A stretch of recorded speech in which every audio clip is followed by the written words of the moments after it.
Hi friends, ഇന്ന് നമ്മൾ നോക്കുന്നത് ഒരു ഹെൽത്തിയായ കഞ്ഞി എന്ന് പറയുമ്പോൾ ഒരു ഇനിപ്പുള്ള പായസം പോലെ ഉള്ള ഒരിതും എന്ന് പറയാം. അപ്പം നമ്മൾ ചെയ്യാൻ പോണത് കറുപ്പ് കവണി അരിസി പോലെ ഉള്ള മാപ്പിള ചമ്പ അരിസി. അതിലാണ് തലേദിവസം കൗരായിട്ട് കുറച്ച് സീഡ്സ്, ഡ്രൈ സീഡ്സ് ഉണ്ടല്ലോ, അതിൽ 3 മോഡൽ സീഡ്സാണ് ഞാൻ ഇട്ടിട്ടുള്ളത്. അതിന് നല്ല റവ പരുവത്തിൽ ഇങ്ങനെ അരച്ചെടുക്കണം.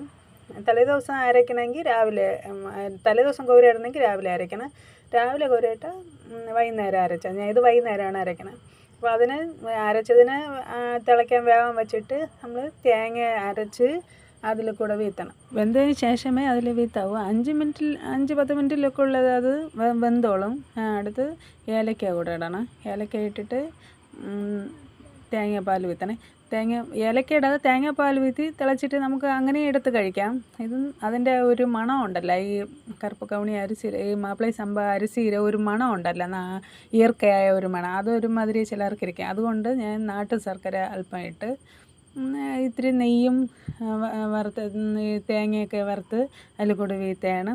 അത് വേണ്ടാത്തവർ, ഇത് ഇനിപ്പ് ഇഷ്ടമില്ലാത്തവർ, ഞാൻ കുറച്ച് ഇനിപ്പേ ഇതിൽ ചേർത്തിട്ടുള്ളൂ. അത് വേണ്ടാത്തവർ അതിൻ്റെ ആ ഒരു മണം പോകാൻ വേണ്ടി മാത്രമാണ് ഇങ്ങനെ ചെയ്യണത്. ഇങ്ങനെ ചെയ്യുമ്പോൾ നമുക്ക് കുടിക്കാൻ തോന്നും. ഒരാഴ്ചയിൽ 2 വട്ടമെങ്കിലും കുടിക്കണം. ഇനിപ്പ് ഇഷ്ടമില്ലാത്തവർ ഇനിപ്പില്ലാതെയും കുടിക്കാം. ഇതിൽ ഒരു പിടി അരി ഇട്ടാലേ മതി 2-3 പേർക്ക് കുടിക്കാം.